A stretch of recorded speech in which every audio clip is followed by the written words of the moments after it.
Let's start with a little self-reflection. When is the last time you've really gone over your beliefs? Are you religious? If so, do you follow the same religion you were born into, that your family follows? Or did you find a new religion that speaks to you on a deeper, more personal level? Or are you non-religious? Do you still believe in God? Or are you an atheist? Are you agnostic? Finally, I just want to ask you, why?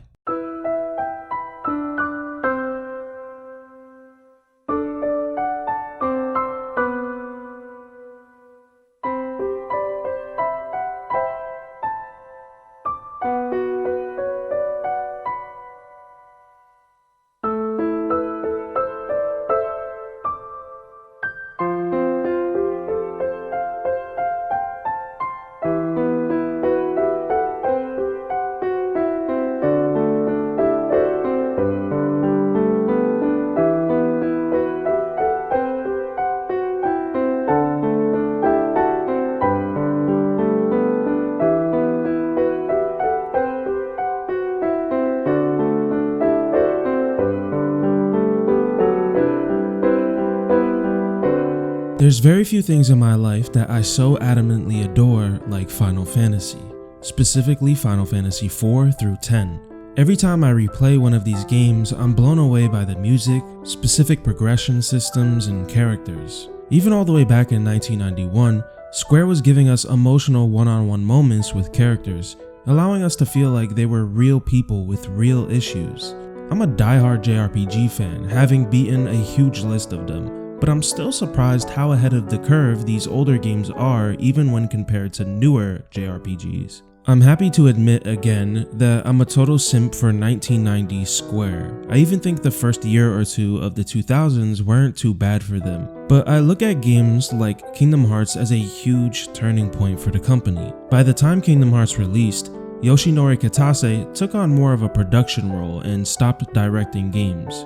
Hironobu Sakaguchi had only one more year left at Square. It was also Tetsuya Nomura's first time being a director for a game. Square was beginning to change, which led to some of their weakest moments, like the Final Fantasy movie The Spirits Within, which was a total flop. They were trying to do more than just their standout role-playing games. I'm not trying to throw any shade here, but I really do think Tetsuya Nomura's directorial style has become many people's idea of Square Enix and their storytelling. Old Square games used to feel like they had a very clear ending by the time the credits started rolling. But Nomura's games have a very abstract and bizarre storytelling style. He's even admitted himself in a recent interview that he watches YouTube videos about his own lore because he's forgotten so much. Maybe you disagree with me here, but to me that telegraphs a lack of intent. A lack of clear intention with your fiction. Now, as for Final Fantasy specifically, I think you could argue that Final Fantasy IX is the last truly traditional Final Fantasy. It was the last one to have the world map as we originally knew it, the last one with serious work done by series creator Hironobu Sakaguchi, who wrote the story. It's also the last game to have Nobuo Uematsu doing the entire musical score without any help, which he started doing with Final Fantasy I. But after recently replaying Final Fantasy X, I do see it as some sort of farewell. It's a half step between old and new. Final Fantasy X is one last hurrah for serious fans of the old games like me, while also trying to change. This was back when Square still had the confidence to put a big budget behind a big turn-based JRPG. It really frustrates me how Square Enix today acts like making a new mainline Final Fantasy turn-based would be an automatic flop nowadays. Anyways, it's hard for me not to view Final Fantasy X as the ending of the glory days for my favorite video game developer. Final Fantasy X helped welcome us to the early 2000s. It welcomed us to the new behemoth of gaming, the PlayStation 2. There was a small time period, maybe 1999 to 2001, or maybe even 98 to 02, where so many artists were trying to push their creations to the next level, to reinvent. I honestly think it was just that Y2K energy.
new century and a new console just meant new possibilities. I think the higher ups at Square looked at its past decade of games and felt the need to move on. And Final Fantasy X really represents that. The graphics were better than ever, and for the first time in the series, the characters had voices. Final Fantasy X is to Final Fantasy as The Phantom Menace is to Star Wars. Depending on how old you were when you first experienced it, and your experience with prior entries in the series, you either hate it or love it. It's hard to find a piece of media with a truly divisive reputation. It seems like every movie, game, book, or TV show, there's a socially dominant opinion over it. This book is bad, this album is great. But Final Fantasy X depends on who you talk to. Most people tend to say that it's pretty good or even great, but the older heads are more iffy on it, and both sides make total sense to me. It's a complicated game that is indicative of the changes Square was going through behind the scenes. For many, they dislike Final Fantasy X for betraying some series standards, but others who grew up with the PlayStation 2 say it's the best game in the series. While I don't think it's perfect or hits the heights of previous entries, I do think Final Fantasy X is an incredible metaphor for saying goodbye.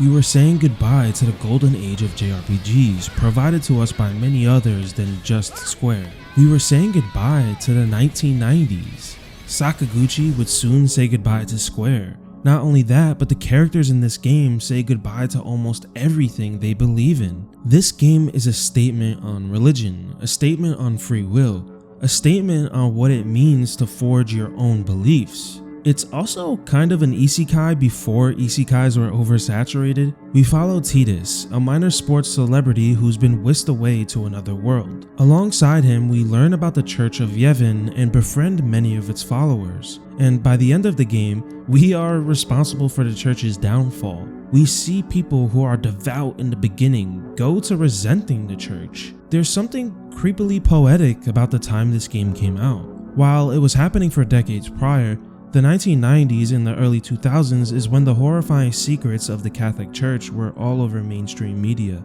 I know it's kind of stupid to compare those tragedies to a video game, but the main reason I bring it up is because by the time Final Fantasy X came out, there were millions of people in the real world being confronted with the same harsh reality as the people within the game. Blatant hypocrisy in the very fabric of your entire belief system. More on this later. It's hard to explain why the older batch of Final Fantasy games have a certain magic the newer ones don't.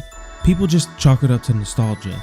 But even though I grew up with the PS1 and PS2, I mostly played PS2 games. I didn't play the older games until much later in my life. So because of that, I feel like my point of view isn't too clouded by nostalgia. I just do feel like there was an energy that people like Sakaguchi, Kitase, Uematsu, Nomura, Amano, Ito, Tokita, and Aoki brought to the table when they worked together or near each other. It's not even about Final Fantasy. When they did other stuff, it turned out really great too. Some variation of that lineup, plus a few key aspects really made Final Fantasy shine for a decade. Good customization, characters with unique designs and personalities, a big world that feels treacherous but rewarding to explore, and a healthy balance of serious themes and humor. Those are just a few of those key aspects. I want to make it clear before I focus on 10. I love this game. I love Final Fantasy X. I wouldn't make such a long video if I didn't love it. But I do see people's criticisms and I totally understand a lot of them. The equipment system has been extremely dumbed down. We used to have to worry about both hands, a chest piece, and helmet. In Final Fantasy VI, there were 2 extra slots for relics which gave you additional benefits or abilities. But in Final Fantasy X, it's just a weapon slot and 1 armor slot. To be fair, you can customize these to have passive abilities, but once I had a weapon with like 3 decent abilities on it, I almost never felt pressured to swap. Another valid complaint is the game structure. The world in this game is laughably linear. The entire game is just a straight line, it's a hallway. And if you ever do see a branching path, it's like 3 steps to a treasure chest and then you just go back to the main path. So if I ever see anybody who loves Final Fantasy X but criticizes the linearity of 13 or 16, I can't help but notice the hypocrisy. Final Fantasy X is just a straight line from beginning to end. This game is also way easier than the older games. One little example is how in the older games, whenever you revived a party member mid-battle, they would usually have very little health, and unless you got lucky, they would get killed again pretty quickly, which was very frustrating. But in Final Fantasy X, they get revived with a bigger chunk of health, allowing them to usually take one hit from enemies and still stay alive, which gives you a chance to heal them back up. Little touches like being able to cast a spell against a whole group of enemies or on your entire party are gone. And that was one of my favorite aspects of the older games. You used to have to make quick little strategic decisions like, should I cast Cure on one party member for a big health boost? Or should I cast Cure on all of my party members for multiple tiny health boosts? There's also the voice acting. A lot of people hate it. I have something to tell you. Here? We're almost out of here! Let's go! For me, I think each voice fits the characters perfectly. The 6th generation of consoles is when good, or at the very least decent, voice acting became the standard.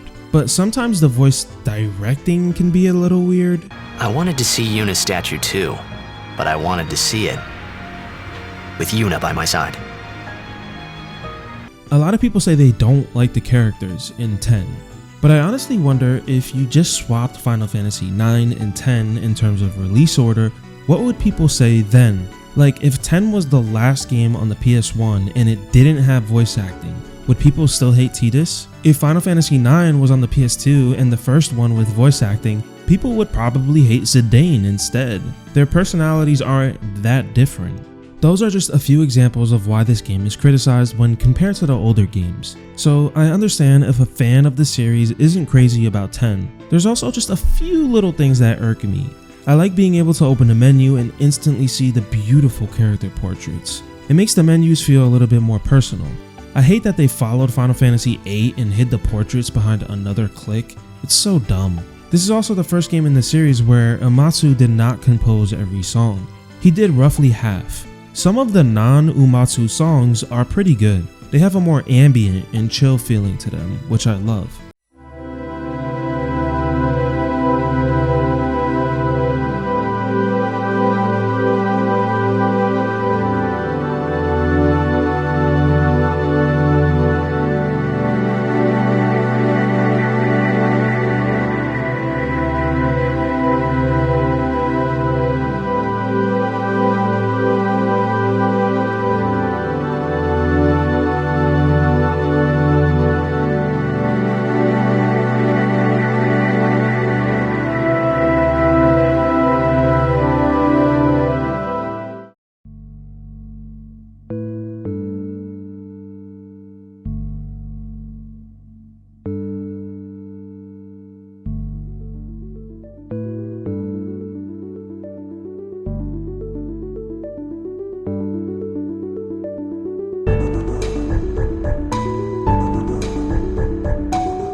Like when you're near Besaid in the beginning of the game. It makes you just want to jump off a tall cliff into a lake and just swim all day. But some of the other songs aren't that strong. I think the boss theme in this game actually kinda sucks. It sounds more like a song leading up to a boss rather than the actual boss theme.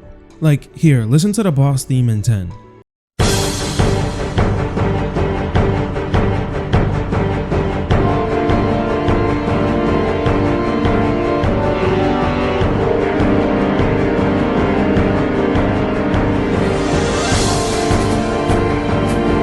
Okay, now real quick, listen to some of these older Final Fantasy boss themes.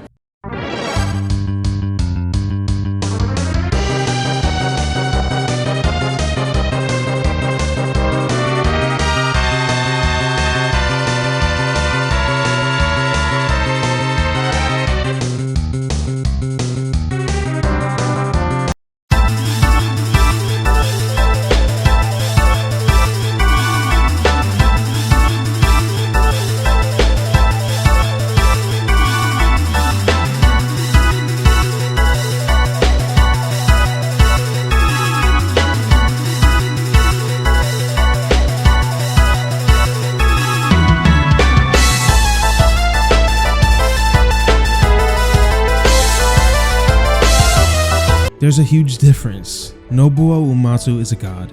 I mentioned not being able to cast a spell on entire groups of your allies or enemies, and I really do miss that, but I understand why it's gone. Having that would have lessened the necessity of the CTB, conditional turn-based battle system. It's basically a giant rock paper scissors thing going on with each of your party members. Waka is good against flying enemies, Auron is great against armored enemies, and Lulu against elemental enemies. Everybody has an opportunity to shine, and because you're able to swap party members on the fly without losing a turn, it means you can theoretically get everybody involved in every battle, which is super freaking cool. Everybody feels useful and part of the fun. Usually in JRPGs you have that one character who you barely use and you're like, oh yeah, you're here. Or you'll have the opposite struggle where everybody is so cool and you have difficulty making your party. But in 10, neither of those issues really exists. Everybody pulls their weight, and you could bring everybody into every battle. And I just can't praise the sphere grid enough. Every upgrade and every stat boost is technically optional, and you really have to pick and choose what abilities you want each character to have. It gets even crazier when later in the game you can warp your characters around the sphere grid to activate abilities that other characters have. Like once you give Yuna access to Lulu's black magic, it's over. Yuna becomes so OP. I wish there were more opportunities for this, but it's still good that it exists. The linearity of the world means that Final Fantasy X is a relatively chill game to play. I don't have to worry about getting lost or missing stuff. I don't have to worry about dying and losing an hour of progress. And the game being on the easier side again means it's a bit more of a relaxed play. This is a great game to play if you just want that Final Fantasy level of storytelling, characters, and vibes, but without some of the hair-pulling moments of the older titles. It's also a great beginner's JRPG because it's not until the last 2 or 3 bosses that you'll really feel your back against the wall. But if it was just that, I wouldn't be singing its praises like I am now. This game does so much right aside from the core gameplay. The cutscenes look so freaking good. They hold up amazingly. There's obviously some background stuff that could look a little funny, but it makes me nostalgic in a weird way. It reminds me of other 3D animated stuff from this time, like Jimmy Neutron or Toy Story 2. When I watch these cutscenes, it makes me feel like there's some alternate world where Final Fantasy X was like a VHS movie. The world in this game is called Spira, and Spira just feels ready to burst with lore, history, and random bits of information. This is one aspect where Final Fantasy X is honestly probably better than most of the older games. The older games could be hit or miss with their worlds. Sometimes the world wouldn't even have a name, just the kingdoms would. Other times it would just be called Gaia. But Spira and places like Besaid, Zanarkand, and Bavel have a lot going on in them. You walk across so many locations that feel unique, like the Thunder Plains or the Macalania Woods, or when you have to ride a shoe puff. This is one of those games, much like the first Grandia, where you really feel like you went on an adventure. I love how you bump into the same NPCs over and over again because they're going on similar pilgrimages as you are. When you talk to some of these NPCs, they give you free gifts like potions or elixirs because they respect your religious journey so much. It's a cool touch. You can tell the team at Square put a lot of effort into making Spira come off as lived in. The only other time I got this feeling prior to 10 was in 7, which makes sense because Final Fantasy 7 and 10 have like the most spin-off and expansion content out of the whole series. They even put in a decent amount of work into creating a second language for the Albed and an entire religion, Yevon. I also really like the concept of Sin too, which I haven't even mentioned yet. Sin is this gigantic monster swimming across the oceans of Spira. According to the Church of Yevon, Sin was formed because of humanity choosing to use machina, which are just machines. Yuna? Why does Sin always come back? Sin is our punishment for our vanity. And it will not go away until we've atoned. So it's humanity's fault that Sin is destroying their cities and their lives. More on that later. Spira is definitely one of Square's best worlds, and it's nice to see the tropical spirit of Chrono Cross live on in another game. There was like this small span of a few months where I really felt like Chrono Cross was my favorite game of all time. The music, battle system, and tropical landscapes are out of this world. But Chrono Cross has so many party members that none of them feel very meaningful or special, and the story is okay. so I'm glad Square gave the tropical setting another chance. Please play Chrono Cross. It's kind of surprising how good the world of 10 is when you remember how linear this game is. I think that just proves how important history and terminology is if you want your game's world to feel alive. If you just give the player enough interesting stuff to distract them, they might not even notice that the entire game is just a straight hallway. And if you haven't guessed yet, the story and characters here are some of my favorites. I have a really hard time picking my favorite cast in the entire series. 10 isn't my favorite, but the themes cut deeper than any other game. Final Fantasy IV taught me that it's never too late to change yourself for the better. Final Fantasy VI proves that hope can blossom even in the most desperate of times. And to me, the main theme of Final Fantasy X is questioning your beliefs. If you never question your beliefs, how do you know if you really believe in them?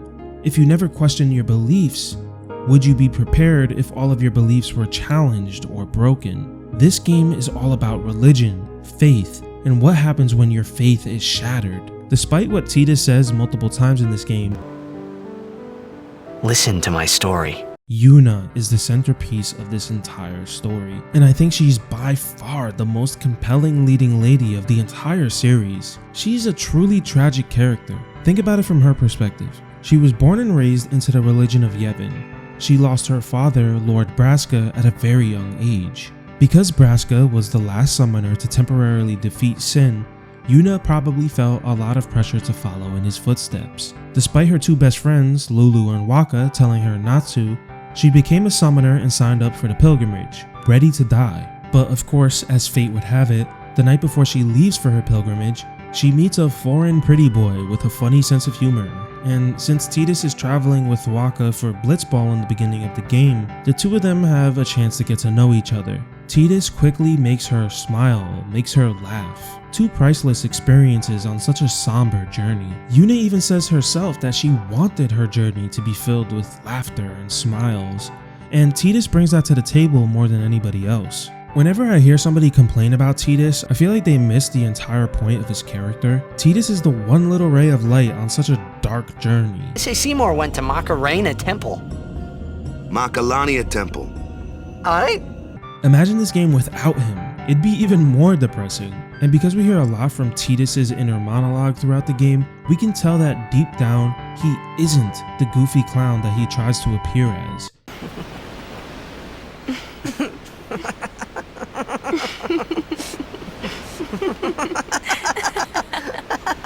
Don't get no ideas. No promises there, big guy. Hey, but what if she, comes on to me? Hey, I got an idea! We're not waiting till nightfall.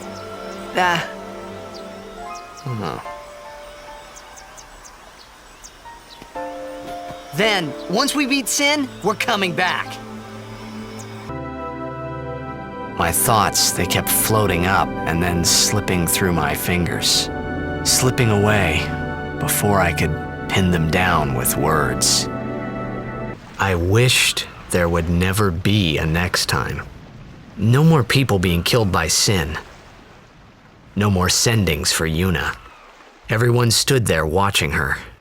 It was strange and somehow horrifying. I never wanted to see it again. He's a pretty serious guy with some deep-rooted daddy issues. It's real. A lot of us have some sort of parental issues. And from what we can tell in the beginning of the game, all he really has going for him in his life is being a blitzball star and flirting with girls. In a lot of JRPGs, the goofy character is always a side character. But this time, the goofy character is the protagonist. And I don't care what anybody says, I love Tidus. But unfortunately, Tidus brings out something else from Yuna. They start to fall for each other. She starts thinking about how she wants to be with him, and maybe not march to her death. Tidus, not knowing that she has to sacrifice herself at the end of her journey, starts making plans with her after the pilgrimage is over. She knows the truth, but she won't tell him. She holds the pain in alone. It's a love that will never be, a love that's not supposed to be. And the thing that makes Yuna so cool is that she doesn't just say, okay, forget my pilgrimage, I want to be your girlfriend or something. No, she stays determined to fulfill her goal. She stays true to herself. This scene near the end encapsulates Yuna so well. Throughout the whole game, Tidus keeps saying this really corny thing, "This is my story," and finally somebody calls him out on that BS. This is my story. It'll go the way I want it, or I'll end it here. Wait. You say it's your story, but it's my story too, you know? It would be so easy to let my fate just carry me away, following this same path my whole life through. I really do think that most Japanese pop culture, whether it be anime, games, manga, hell, even novels, they usually don't portray romance too well, and Japanese men especially do not write women in a very compelling way. Even my favorite author of all time, Haruki Murakami, who has gotten tons of awards and tons of love, his main criticism is how he writes his women characters. I'm not saying it's all bad, I'm not, but it's why characters like Yuna are so important to me. She's her own person. She's not just an extension of any other character. And her brief romance with Tidus feels so well done. Like the scene after they kiss for the first time and she tells Tidus to go back to the others in the group without her so as not to cause any suspicion. But then her excitement gets the better of her and she just holds Tidus' hand and ignores her own advice. Maybe you should head back to camp first. Roger.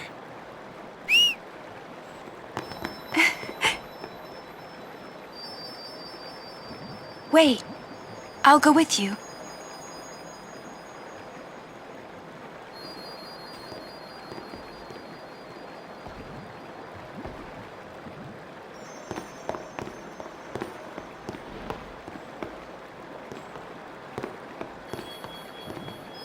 It's adorable, man. It definitely captures that feeling of like when you find out the person you like also likes you back. Also, quick note, I guess you could say Garnet from Final Fantasy IX was like the prototype Yuna, because she's very similar where she does not back down on her own goals. I don't know what was happening within these two games, but Square definitely gave us some amazing leading ladies. I'll get back to Yuna later, but I want to talk about another party member I think was very well done, Wakka.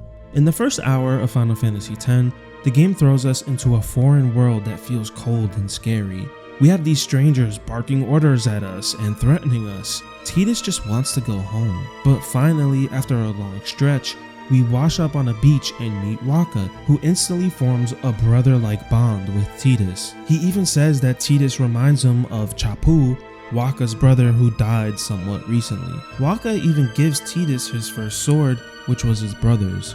They play wrestle with each other and bond over Blitzball. So you as the player are probably like, this Wakka guy is pretty cool. But the further the game goes on, the more you realize that Wakka he's kind of racist. He really hates them, huh? Chapu. He left the sword Wakka gave him in Besaid. And he fought with an Al-Bhed Machina weapon instead. That's got nothing to do with it.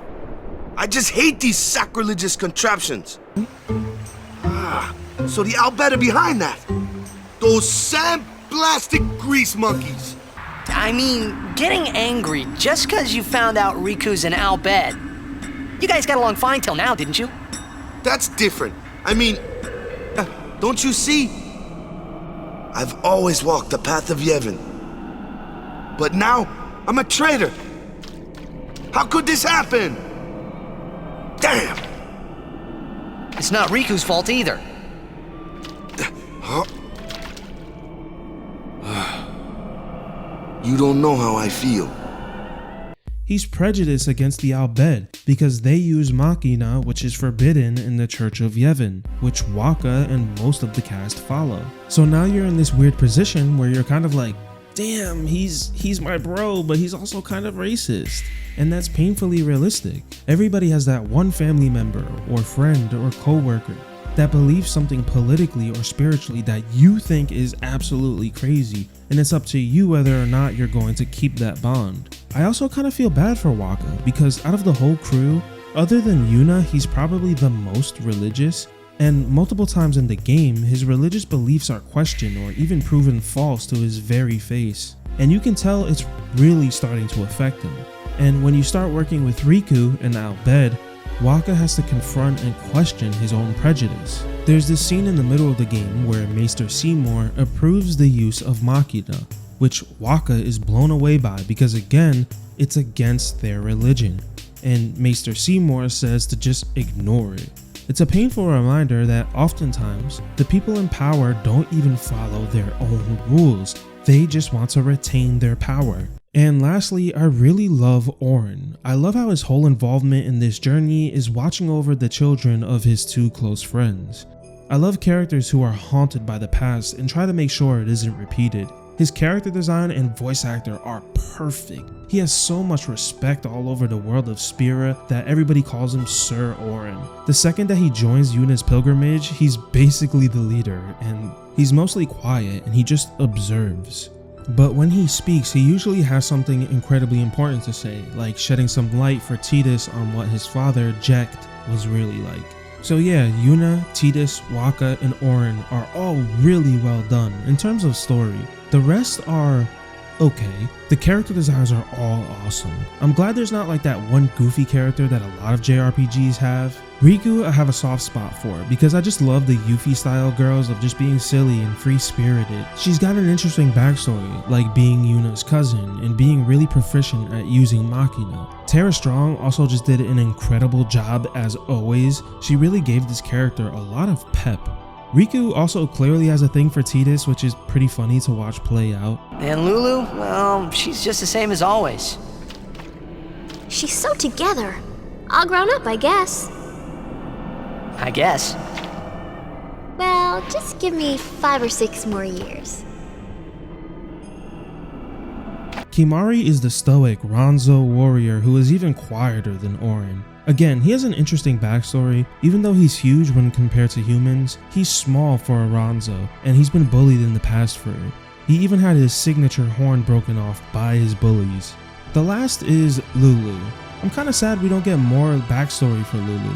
I love her because of reasons, and I'd like to see more of her because of reasons. But all we really get is that she had a connection with Wakka's brother, Chapu, who's dead, and she's like a big sister to Yuna. Lulu does have arguably like the funniest scene in the entire game. I shouldn't have to say this, but don't fall in love with her. Interesting. I suppose I could add you to my list. I wish you good luck, little boy. You're going to need it. Damn, Lulu, you go off. Even though a lot does happen in this game and it'll probably take you 40 hours to beat, I still feel like there could have been some expanded scenes. For example, the way Riku joins the party feels really fast-paced and barely explained. Or the way we're supposed to believe that Wakka didn't know Riku was an Al Bhed. It's kind of weird. Honestly, where the characters fall flat for me in this game are the villains. I'm pretty indifferent towards Seymour and Yu Yevon. Seymour wants to marry Yuna, so the two of them can recreate Lady Yuna Leska sacrificing her husband to become the final Aeon and merge with Sin. Seymour wants to become Sin and destroy Spira, because there can't be any pain in the world if everybody's dead. We've seen that before. It's kind of boring. It's not very interesting. I also just really don't care for his character design. I know he's half Guado, so that explains the absolutely ridiculous hair, but his chest hair and his long nails, dude just looks super creepy, man. Like I can't buy that people respect him as a religious figure when he looks this creepy. But he's not creepy in like a genuinely terrifying way, he's just creepy in like a corny way. I feel like they went back and looked at Sephiroth and they were like, okay, let's just do crazier hair and a crazier design, and it just falls flat for me.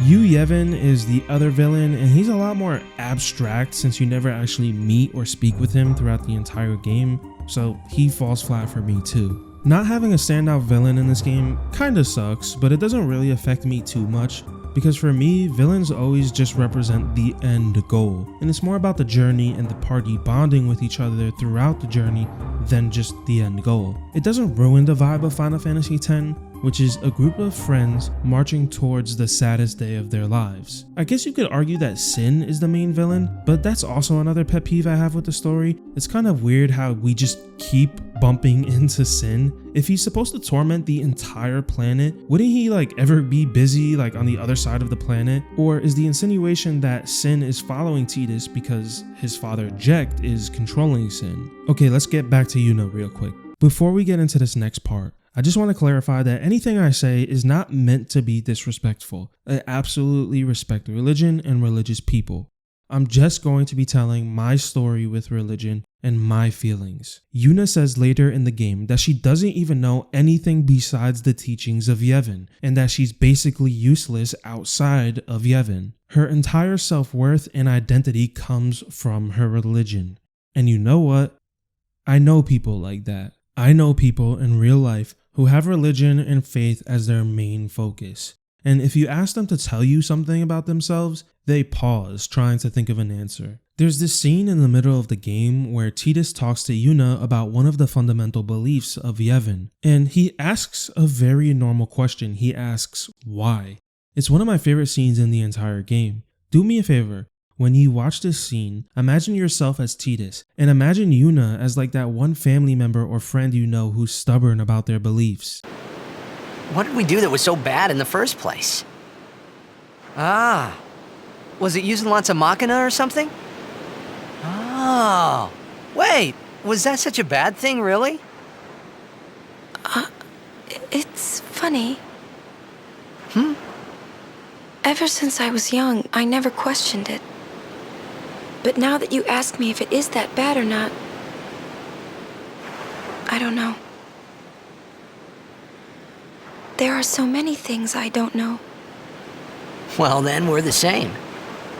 It's just crazy to me that all of these years later and Yuna never simply asked why. To me, finding your own beliefs is deeply human, and that often requires asking why. I don't follow any religion, and I haven't for a little over a decade. I was born and raised a Roman Catholic. I even went to Catholic school for 8 years. Personally, I think Sin in this game, the giant monster, represents original sin, which is born from the first humans eating the forbidden fruit. Remember, the religion of Yevon tells its followers that sin is their fault for using machina. This is one of my big problems with religion. Oftentimes I feel like they try to make you feel indebted to them or guilty for something that you didn't even do. And it's even worse when you're talking to innocent children being raised into these religions. I remember, I remember being a little kid being told that I had to do this and that so my soul didn't go to eternal damnation in hell. It's weird.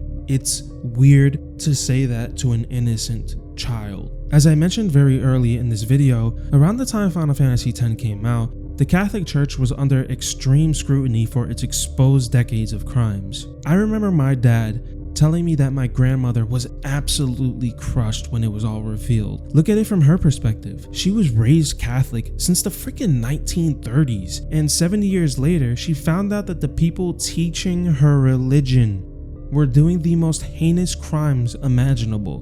Decades of belief just shattered. And I know my grandma wasn't the only one. Final Fantasy X ends with a similar shattering. On a personal level, Tidus learns that his father, Jekt, wasn't as much of a piece of crap as he always thought, and he finally gets over his hatred of his old man. On a more grander level, we learn that Yevon and its leaders are entirely corrupt. By the end of the game, we kill a maester, which I guess would be like killing the Pope or something. So imagine what Yuna, Wakka, and everybody else must feel like. But unfortunately, Tidus, aka us, have absolutely no time to help them figure out what their next step in life is going to be. Tidus has to go. I absolutely love the last hour of this game because it's the only time Tidus truly feels like the leader of the group instead of just a follower. Usually it's Auron that feels like the leader, or Yuna, but this time it's Tidus. He cheers everybody on and he tells them that after one last fight, he has to go home. It's really messed up in a way. A stranger just comes out of nowhere and changes your entire life. and then he has to go. The ending makes me choke up, man. Yuna doesn't want to say goodbye to Tidus, because now she doesn't have to die at the end of her pilgrimage. Her pilgrimage is over and she's still alive. She wants to spend more time with him as proper boyfriend and girlfriend. And nobody wants to say goodbye to Tidus. Tidus became a brother figure for Waka, a friend to Kamari, a friend to Lulu, but especially Yuna, man. She just doesn't want to say goodbye, but he has to. But in a lot of ways, narratively speaking, this has to happen because Yuna has been her own person the whole time and she can't start settling now. That's why a lot of people actually prefer the normal ending of Final Fantasy X-2 than the good ending, because the good ending in that game allows Tidus to come back to Spira, which kind of negates the whole lesson that Yuna has to heal and stay true to herself. At the end of Final Fantasy X, there's a lot of work to do within the world of Spira, and now everybody is free. Free from an arbitrary and predatory rule set, free from things as petty as hating your father, free to carve your own path in life. I once heard religion described to me as the way humans deal with the madness they see on the news every day and the sheer cruelty of reality. Maybe that stuff is our sin, our monster. Imagine what our world would look like if it was truly peaceful and just. Maybe there would be no religion at all. It's hard to tell. The ending of Final Fantasy X reminds me that it's our choice, how we view life, how we live life, and what to believe in. But please, just make sure that you're the one who's making that choice for yourself. Because at the end of the day, this is your story.